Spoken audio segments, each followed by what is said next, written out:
बोलणार आहे.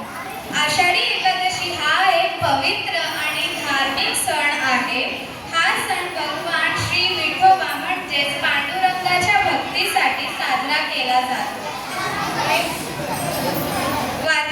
या दिवशी वारकरी लाखो संख्येने पंढरपूरला वारीसाठी जातात.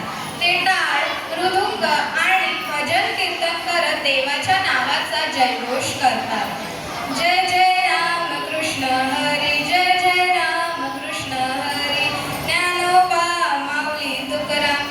ही वारी भावना, भक्ती आणि एकतेचे प्रतीक आहे. या दिवशी लोक उपवास करतात, विठ्ठलाचे भजन करतात आणि चांगल्या कर्माची सुरुवात करतात. विठ्ठल आणि रुक्मिणी मातेचे दर्शन घेण्यासाठी लोक खूप लांबून चालत येतात. हा एक भक्तिमय आणि पवित्र उत्सव असतो. चांगले विचार, शुद्ध मन आणि भक्ती हेच आषाढी एकादशीचे खऱ्या अर्थाने महत्त्व आहे. चला आपण सगळेही चांगले काम करूया, चांगले वागूया आणि आपल्या मनात विठ्ठल नामाची भक्ती वाढूया. कुंडलिक वरदे